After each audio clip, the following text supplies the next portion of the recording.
Boom, we are live. Fight Bananas post-fight show. We're here for UFC Mexico. We just had a pretty good main event between Brandon Moreno and Brandon Royval.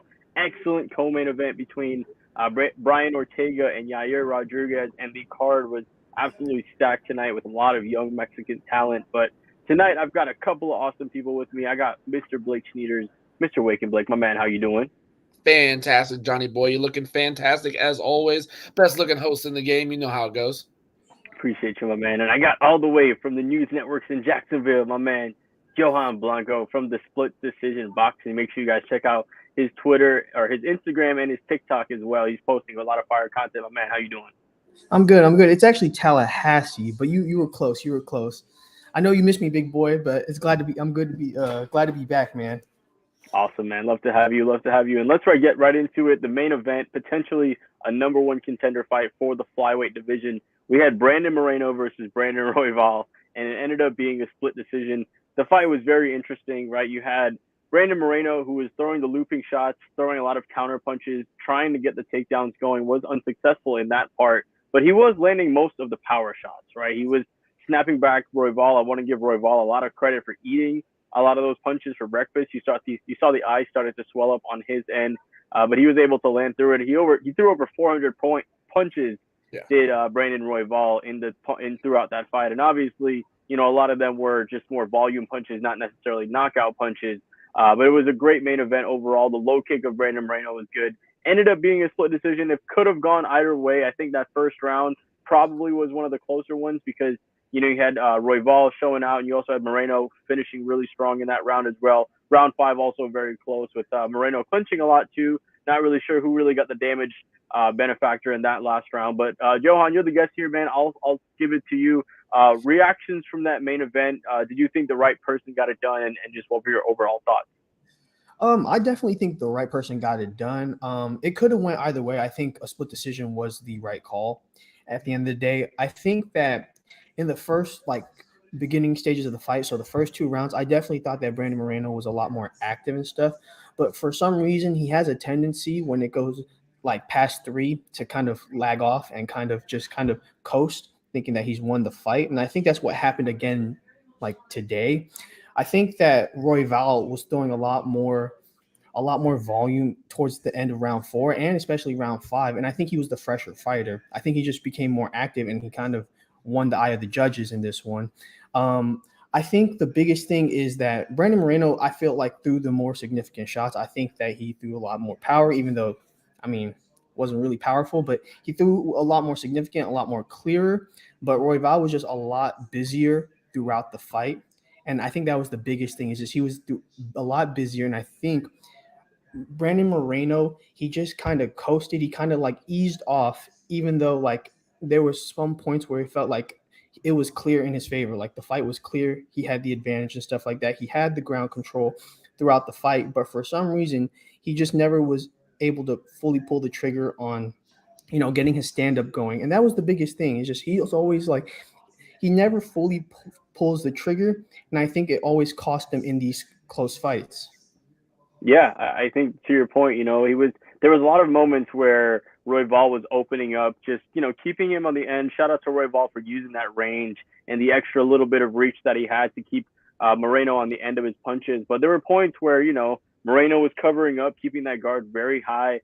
And there was a little bit of openings there for some counter punches because Royval wasn't really necessarily throwing the heat, that you have to respect right off rip. Sure, over time that adds up, but I think Moreno could have had some neater cleaner counter punches. A lot of his punches were looping, right? And with those looping punches, you can slip those a lot better, right? You can start kind of rolling with those punches, take some of the power off, which you saw Royval did. Blake, thoughts on the main event? Did you think the right guy got it done? And reaction as well. I'll ask you this far as a reaction as well for him calling out Alexandre Pantoja again after the fight with an awesome call out. I love Moreno's talk game or Royval's talk game as well. He's got it on the lock on the mic.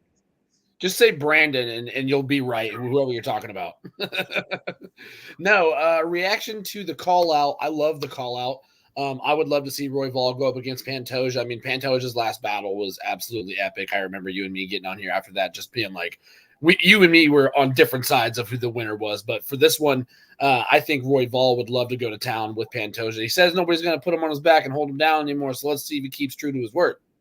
Now, as far as reaction to tonight's fight goes, I liked the card as a whole. There was a few lulls here and there, but this fight was awesome. I mean, Brandon Moreno is one of my favorite guys to watch. Got to meet him up here at Glory MMA when he was up here with James Krause, so that was amazing. I also like Brandon Royval. I think he's a really good boxer. He's a dog all the time. Every time he steps into that ring. As far as who won, I had it 2-2 going into the fifth. I had a toss-up going into the fifth. The funny thing is all the judges actually gave the fifth round to Moreno. So I'm a little curious how they judged the previous rounds of the fight. I had it 2-2, and if all the judges gave it to the end, it should have gone to Brandon Moreno. I'm not disappointed by it because I think, obviously, when you're talking output, Brandon, let's go with that, safe. Brandon had way more output over Moreno, but it was a lot of just dinky touches. You know, he was doing, like you said, keeping him in range, using the boxing, using that jab to really just kind of gauge until he could get into place. But Moreno, I thought, was doing great with combinations. He was going body, head, kick, and he was ending all of his combos on kicks, which was clearly hurting Royval at the end of the fight. You saw him limp out of the cage because he had mentioned his leg at one of the corner stops in between one of the rounds. So I don't know. I think Moreno won. I think more of his punches did more damage and landed better. But the output from Royval was just insane. And clearly he seemed like he could have maybe gone another round, where I think Moreno was probably gassed after that fifth. You only get 5 rounds, so it is what it is. Overall, I thought it was a great fight. Yeah, great fight. And to your point, it's tough when you have a guy that's just peppering that many shots. Yeah. Right. When you're throwing that amount of volume, it's hard to, even when you're getting the power on the other side, it's not like you're in a higher weight class where that power is as much of a difference. You're at 125, right? These guys aren't throwing, unless your name is Davison Figueiredo, you're not throwing quite as much heat at 125 as most of these guys. So Johan, I'll give you this question, right? Obviously, we'll see or not obviously, but we are likely to see a rematch between Royval and Pantoja as well. You saw how the first one went. Obviously, the takedown defense seemed to be a lot better with this Brandon Moreno fight versus what he did against Pantoja. Do you think the takedown defense is going to be enough to hold him up and to dethrone Alexander Pantoja in a rematch? I'm actually not sure, because the first fight, it was on the scorecards, it wasn't really close.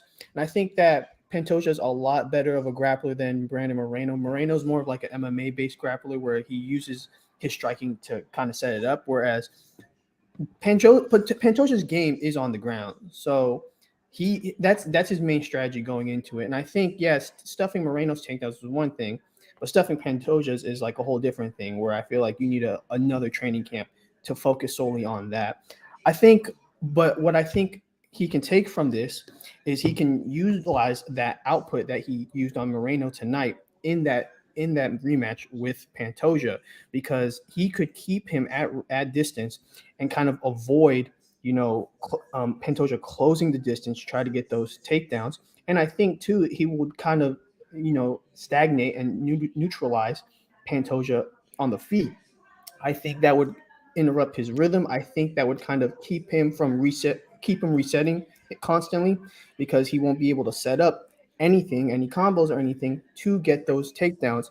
One thing he needs to do, though, for sure, is that, yes, he throws at a high volume, but the problem that Royval has with his stand-up is that he doesn't know how to end his combinations. He throws at a high volume, but there's never an exit strategy. And you saw that tonight, because every time he kept throwing at a high volume, yes, it was like 8 to 10 punches, but you would see Moreno kind of loop over, catch him with big hooks. So I think he just needs to learn how to polish his combinations more and kind of know when and to get in and when to get out. Yeah, definitely, man. And this 125-pound division is in an excellent spot, right? You definitely want to give a lot of credit to Brandon Moreno and Figueiredo for the quadrilogy they had to keep this division alive, right, and allow this to go. It's interesting to see potentially where Moreno will go from here. Maybe an Amir Albazi, who's been surging up the rankings, 17-1, coming off of a win versus Kai Kara France. But I want to go on to this co-main event because I think this was one of the best fights of the night. It was an epic comeback in the terms of Brian Ortega. If you didn't watch this fight, the first round, Brian doesn't get dropped just once, twice. He gets dropped by Yair Rodriguez, ends up in a pretty bad position. You know, it seems to like it's going to be a short night for Brian Ortega, but this man does what he does best is just tough shit out, right? When he was going up against Max Holloway, didn't even matter if he was getting his head beat off of his body. He's going to stay in his fight. He's going to try to do whatever he can until his body leaves that octagon. And that's what he did tonight, right? He was able to, after getting rocked in that first round, and before that, during the announcement, he was doing his pre-jump before, actually getting the fight started. On landing just one of those regular jumps that you do in an octagon, he rolled his ankle, right? So two bad luck things right there. You roll your ankles before the fight starts. You get dropped twice in the first round. And then from there, you see him, panic and get that single leg. He's able to, end the round, I believe, on mount in the first round. Second round, that takedown strategy continues. He's able to get down back on the ground with Yair. Third round's where he got dangerous, right? That's where he was able to get that arm triangle going. He got the mount pretty soon. He got the arm triangle going, got it done real quick in the third round. Blake, I'll let you start off with this one, my man. Reactions on that was an epic fight overall. And do you think Brian Ortega versus Ilia Topuria is down the corner? Ooh, that's tough, man. I love watching Brian Ortega fight anytime he's on a card just because he always brings it. Like you said, the guy is just tough as nails. I know he took kind of a sabbatical, if you'll call it, to kind of get everything right for a while. But then he's come back kind of with a vengeance, and he's one of the deadliest guys on the ground in this entire division. One of the things that Ilia Topuria does well is he knows how to wrestle, but he's never, I don't think, gone up against a guy who is as deadly on the ground. Yeah, Volkanovski can wrestle and he can maneuver and he can use that as defense. But as far as somebody who is offensively minded on the ground with such sick submissions, I think it would be a great fight. I do think Ilia Topuria is an assassin, which doesn't look great for Brian Ortega, but you never know. I mean, one wrong move, and that's what it was tonight from Yair Rodriguez. It was one wrong position, and Brian Ortega did not let it go by. And that's what he said. It's all he needed was one. All he needed was a shot. Okay. How quickly I think they put them up against each other, that I really don't know. Do you go ahead and feed them right to Ilia right away? Or do you respect both fighters and give them, do you run Volkanovski back? Do you give him Brian Ortega? Do you let Brian Ortega fight one more time? And then if he wins that, then you see where everybody's at and in that alignment. So I don't know if you rush him straight into to Ilia Topuria, but Brian Ortega is not getting any younger, and he's already obviously clearly master level class at BJJ, master black belt. So I don't know. This is kind of one of those toss-ups where I'd be very interested, and I'm not going to be mad whichever route they take. Yeah, and like you said, with obviously Volkanovski coming off of his incredible reign, right? You have to give him that rematch next. But with him coming off of such a brutal knockout, maybe the rematch isn't immediate, right? Maybe you have a guy in between that rematch, right? You have Volkanovski, who notedly said he's potentially wanted to take a little bit of time off to recover, right? So, potentially that's a matchup you see in the meantime before you see Ilia versus Alexander. So, Johan, I know you were watching the Berlanga fight, and that one ended right before this one started. So you were able to actually get this one in its entirety. So what was your reaction to this fight overall? Obviously, just your overall seeing, Brian getting dropped in the first round, being able to fight through adversity and getting that submission in the third round. Listen, I definitely think that Brian Ortega's best attributes definitely showed in this fight, and that's his toughness and his heart. No one ever has doubted that. That's always been something he's always had since he started MMA. You know what I mean? I think that Yair Rodriguez, I think he blew his load in terms of his cardio in the first round, trying to finish, trying to get that finish so early and trying to really do a lot of damage. You saw him actually sitting down on his punches, sitting down on the ground and pound, something that he's not it's uncharacteristic for him. He likes to kind of like pick and pop and stuff like that. So that was very uncharacteristic. And with the higher elevation in Mexico, that could be a little more draining. That being said, I think that he was also playing with fire, trying to fight in the guard of Brian Ortega and fight on the ground. And yes, like he was having some successes, but it only takes one mistake with Brian Ortega, arguably the best jiu-jitsu practitioner in the UFC. Mhm. I definitely think that if we're talking about Brian Ortega now going further, and if he fights Ilia Topuria, the one thing that he does need to fix is his head movement in standing up, because he's constantly taking shots. You saw it. You saw it in the first round. He just doesn't know how to get his head off the center line, and that that made him get dropped not once but twice. Same thing against Alexander Volkanovski. He was constantly getting hit. Same thing with Max Holloway. There was a record thrown on his face. There was a record thrown in his face. And even Korean Zombie, who is very flat-footed and very slow, was able to have some fairly success on the feet with him. So that's the biggest thing. If he's gonna fight at this elite level, fight guys like killers like Ilia Topuria, he needs to be able to at least move his head.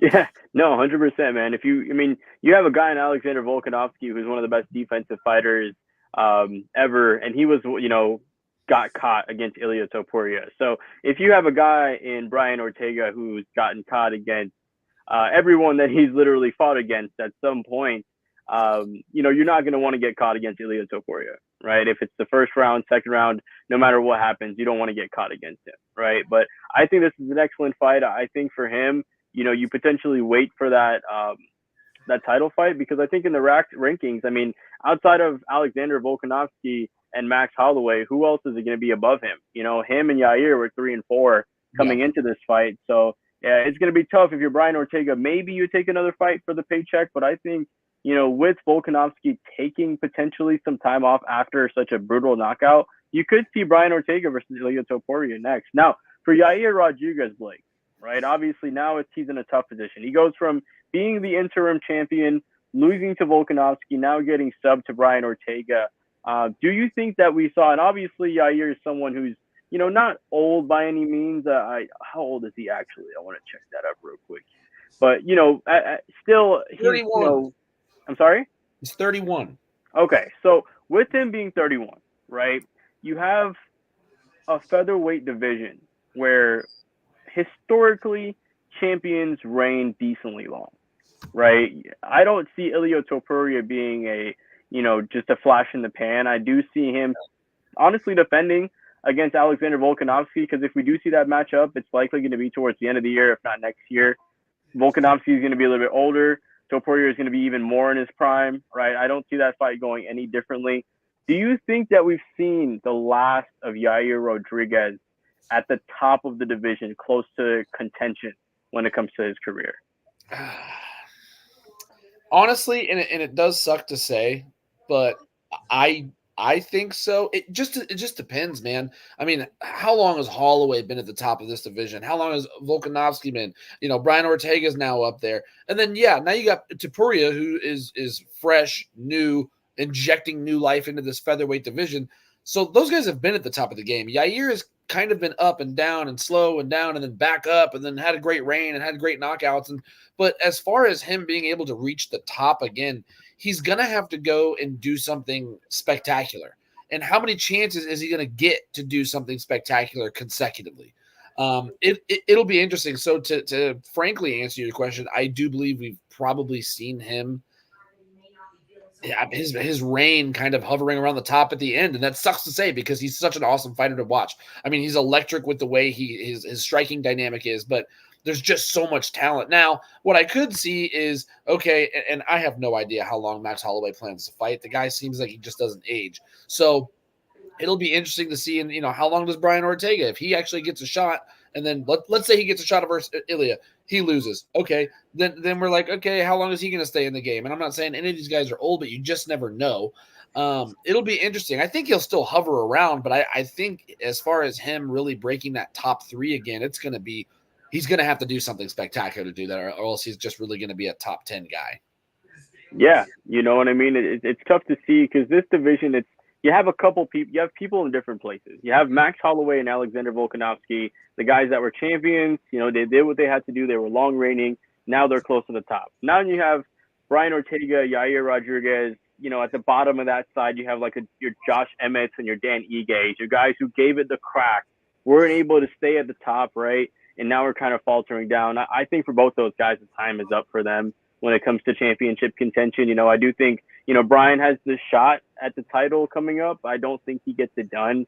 Whether it's Ilia Topuria or if Volkanovski is able to get it done before the matchup and he gets it done, you know, gets the matchup with him, I do think, you know, Volkanovski would get that done again. You know what I mean? When it comes to a rematch between him and Brian Ortega, which the first fight was amazing if you haven't checked it out already. But guys, top two fights of the night, absolutely amazing. Had a lot of contention or a lot of implications, I should say, when it comes to the rankings. But the rest of the fight card was absolutely amazing. We did not get to see, unfortunately, Raul Rosas Jr. versus Ricky Turcios, which was, I think, going to be one of my personal favorite fights. You have two extremely awesome characters. One, the winner of the Ultimate Fighter. One, you know, coming in at the as one of the youngest fighters on the roster, starting to come into his own as well. Unfortunately, we didn't get to see that one. But what we did see was an absolutely amazing fight between skill and heart, right? We saw Francisco Prado show everything he had versus Daniel Zellhuber. And, you know, for Zellhuber, he was excellent managing his range. Like, you want to talk about using his jab to a T? This man was absolutely money with his jab, keeping Prado at the end of it the entire time. Obviously, Francisco fighting out of the goat shed, you know, he had in having that corner to tough it out, right? That's one of the gyms that if you've ever watched some of their footage in there, they spar hard, right? It's almost like that Valiatudo kind of style, you know, training with that. But you know, he unfortunately is kind of like with Moreno, but a little bit on the lesser end, where he had a lot of looping punches, was trying to get into it, but he was just not able to close the distance. But it was an excellent showing by Daniel Zellhuber. So, Blake, break down just your reactions to that fight and your thoughts on maybe the career trajectory after this fight for Zellhuber with that great performance. First off, my extensive background on Zellhuber was little. I had seen little of his fights coming into it, but just looking at his record, looking at some of the guys he's faced, and looking at his build, I was extremely excited for this fight. The man is tall and lanky, and like you said, can use that reach and really knows how to keep his range.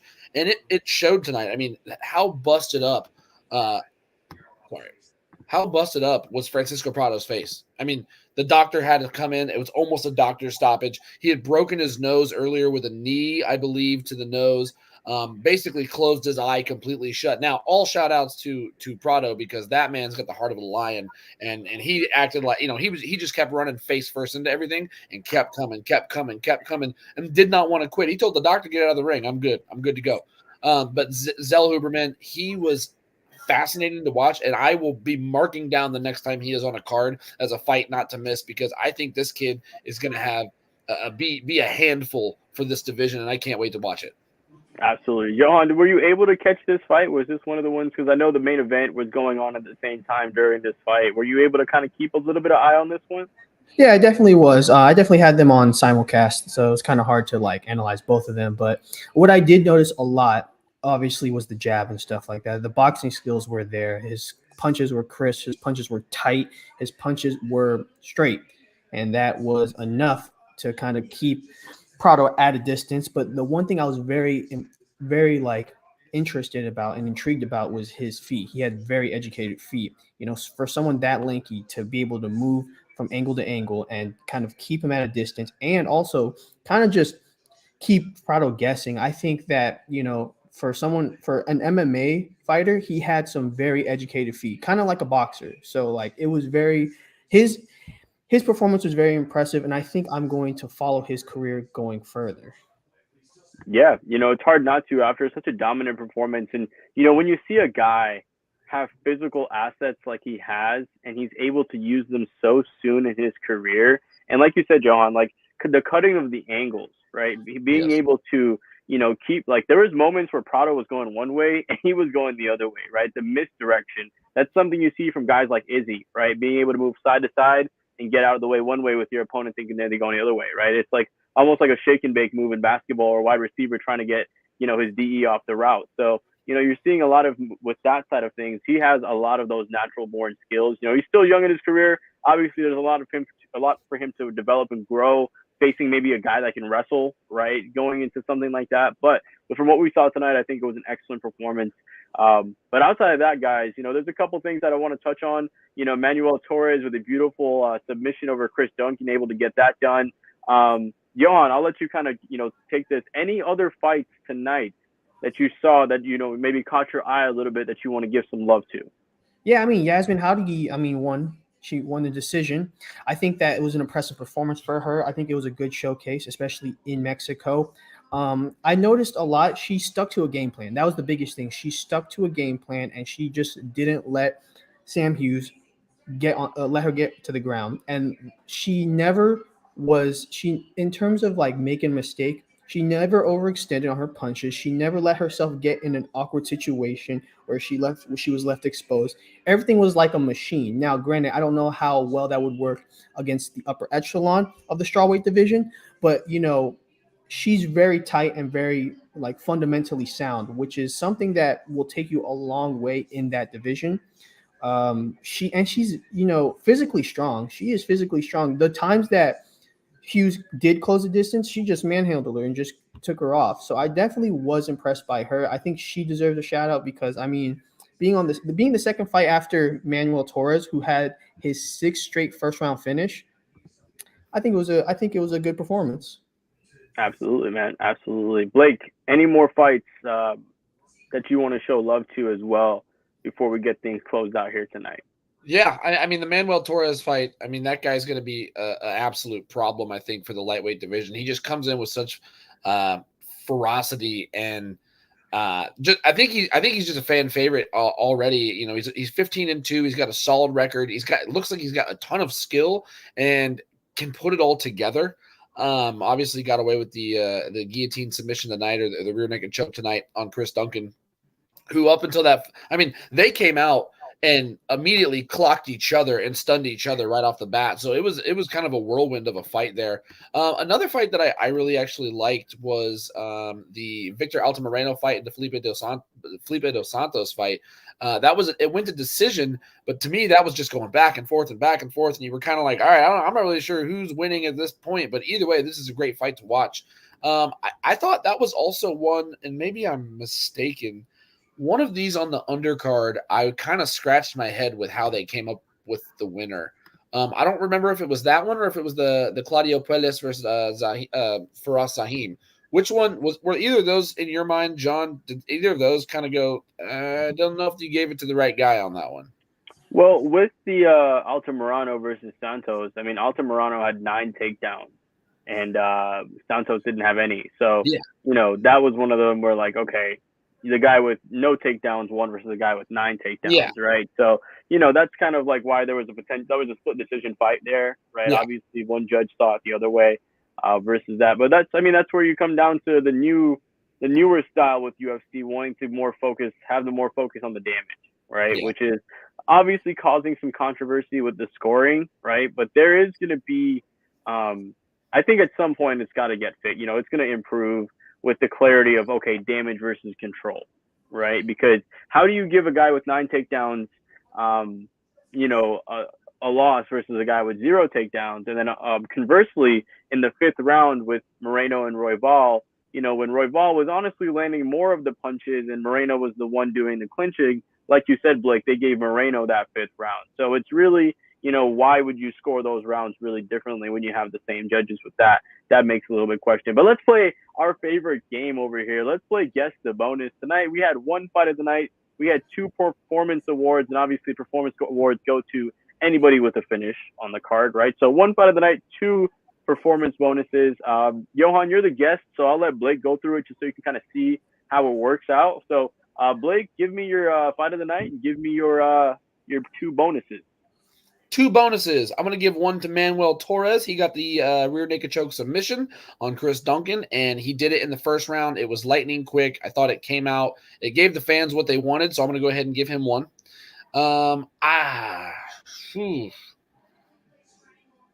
performance of the night, I'm also going to give to Brian Ortega for the comeback arm triangle, which was deadly versus Yair Rodriguez after he had been dropped and rolled his ankle. So those two are performances to me. And then fight of the night obviously goes Brandon Moreno, Brandon Royval.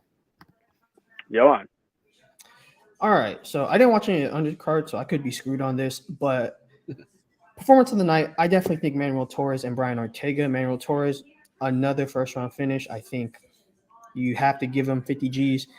Brian Ortega, I mean, toughing it out after being dropped twice in the first round and coming back from a shoulder injury, almost 2 years off.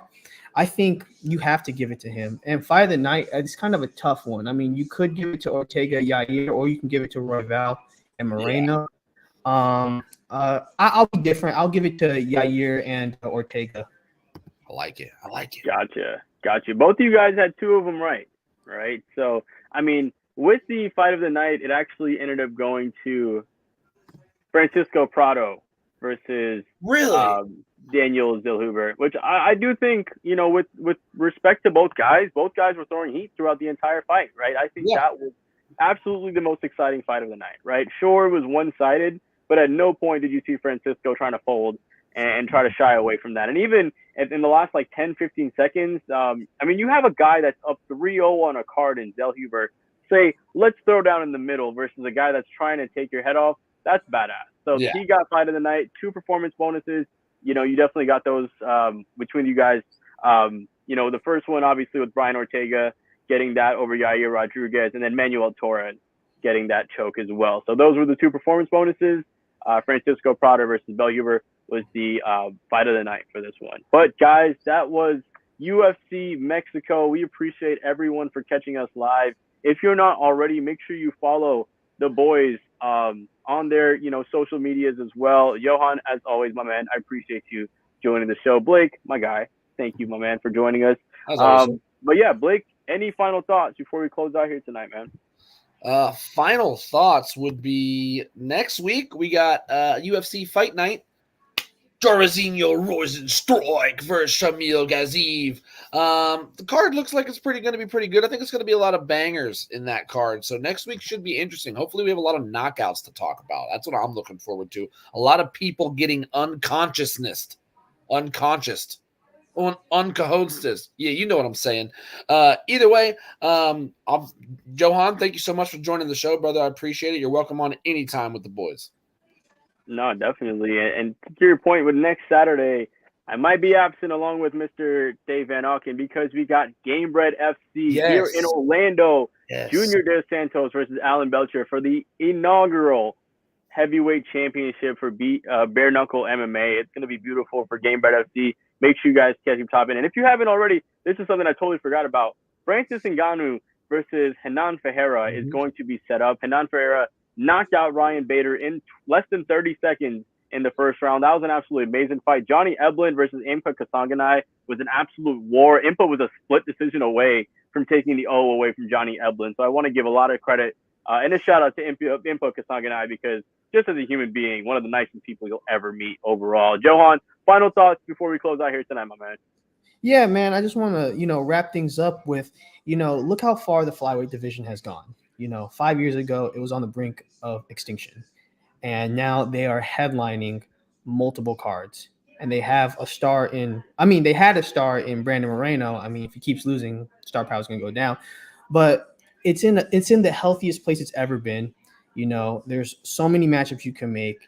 That's the thing that I can take away is that, 5 years ago, flyweights were not about to be a thing. And now we are getting main event cards like this. So that's all I have to say. Yeah, the resurgence of the flyweight division has been... To that point, John.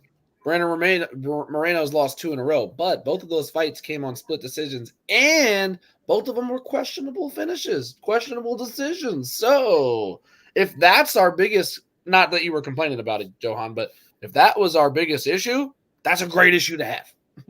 Yeah, absolutely. I think that brings up a really good point. When you have a division that is almost about to get cut and you have somebody like Brandon Moreno just come out, essentially Superman this pitch and save the absolute division, it just makes the UFC better, right? Because you don't have guys that are forced to fight at 135 that naturally at 125.